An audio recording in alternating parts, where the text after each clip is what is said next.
बोले वृंदावन बिहारी लाल की जय। राधा रानी सरकार की जय। सद्गुरुदेव भगवान की जय। प्यारे श्रोता बंधुओं, आज की पावन पुनीत कथा में प्रवेश करते हैं। कल हमने आपको कृष्ण अवतार व नंदोत्सव श्रवण कराया और नंदोत्सव में बड़े बच्चे बूढ़े जवान सभी नृत्य कर रहे हैं। और आपको बताएं, जब बच्चे का जन्म होता है तो उसकी नाल काटी जाती है।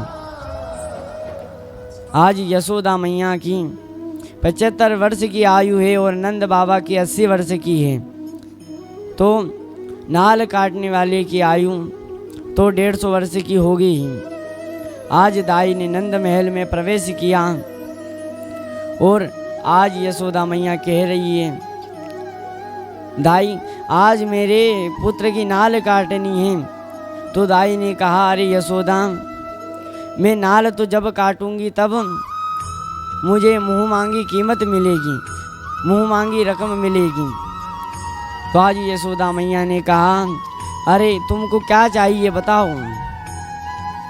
तो आज दाई ने कहा कि अरे यशोदा, जब तेरे विवाह के समय जो तू 9 लाख का हार पहन कर आई थी वह मुझे दे दे। तो आज यशोदा मैया ने कहा, अरे दाई तुम्हारी इतनी उम्र हो गई है, इस उम्र में तुम 9 लाख का हार पहन कर कहाँ जाओगी। इतने में पीछे से सुनंदा आ गई और कहने लगी और दाई से लड़ने झगड़ने लगी। इतने में पीछे से नंद बाबा खड़े होकर देखने लगे और नंद बाबा ने कहा, अरे सुनंदा क्यों लगड़ झगड़ रही हो। तो आज सुनंदा ने कहा, अरे भैया, यह जो दाई है ना, यह यशोदा मैया का 9 लाख का हार मांग रही है।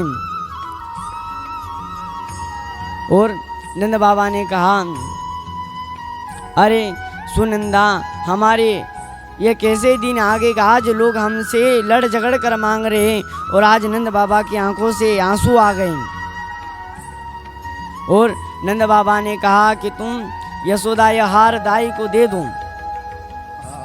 आज यशोदा मैया ने दाई को वह हार दे दिया और सुनंदा कहने लगी, अरे भैया, आज आप बड़े दानी बन रहे हो। जब मैं द्वार पर सातिया निकालूंगी तब आप मुझे क्या देंगे। तब नंद बाबा ने कहा, अरे सुनंदा, तुम चिंता मत करो, तुम्हें भी मिल जाएगा। बंधुओं, आपको बताएं कि पैसा जिसके पास आ जाता है ना, उसकी चाल व ढाल दोनों बदल जाती है। आज दाई वह 9 लाख का हार पहनकर जिस कक्ष में लाला सोए हुए थे उस कक्ष में जाने लगी और जाकर देखा कि लाला सो रहे हैं। तो दाई ने आज कपड़ा हटाया और वहीं पर मोहित हो गई। आज दाई मन ही मन सोच रही है कि मैं इस तुच्छ हार के लिए लड़ाई कर रही थी, झगड़ा कर रही थी। इस लाला पर तो करोड़ों चंद्रमा की सुंदरता भी न्यौछावर कर दी जाए तो वह भी कम है। आज दाई ने वह हार अपने गले से उतार कर लाला के गले में पहना दिया और लाला की नाल काटी और ठाकुर जी के चरणों में प्रणाम किया और वहाँ से चली गई। भक्तों, आपको बताएं कि नंदोत्सव 6 मास तक चल रहा है और उस नंदोत्सव में आज नंद बाबा इतना धन लुटा रहे हैं कि जिसे देखकर कुबेर की मति भी चकरा गई। कुबेर सोचना लगे कि आज नंद बाबा इतना धन लुटा रहे हैं, नंद बाबा के पास इतना धन आया कहाँ से। इतना धन तो मेरे राजकोष में भी नहीं है। आज आपको बताएं, लक्ष्मी स्वयं व्रज में नृत्य कर रही हैं और राधा रानी स्वयं लक्ष्मी बन गई हो।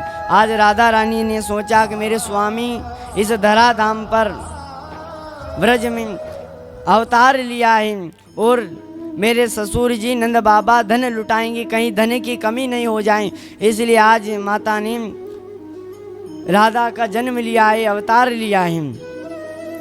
और जब नंदोत्सव चल रहा था उसी बीच में आज नंद बाबा को याद आया कि कंस का कर्ज चुकाना है। आज नंद बाबा मैया को कहा है कि तुम लाला का ध्यान रखना, मैं कंस का कर्ज चुका कर आ रहा हूँ। गोपान गोकुल रक्षायाम निरूप्य मधुराम गता नंदा कंस वार्षिक्यम करंदा तुम कुरुद्वा। आज नंद बाबा जैसे ही कंस के द्वार पर पहुँचे तो आज सैनिकों ने महाराज कंस को बताया कि व्रज के राजा नंद आए हैं। आज कंस ने अपने बराबर की जगह दी और पूछा नंद कैसे आना हुआ। आज नंद बाबा ने कहा कि आपका कर्ज चुकाने आया हूँ और मेरे यहाँ पुत्र का जन्म हुआ है। आज कंस आज लल्ला की प्रशंसा करने लगा, कहने लगा कि तुम्हारा पुत्र विजयी हो, शत्रुओं का नाश करने वाला हो। बंधु आपको बताएं, शत्रु भी जिसकी प्रशंसा करते हो वही कृष्ण तत्व है। और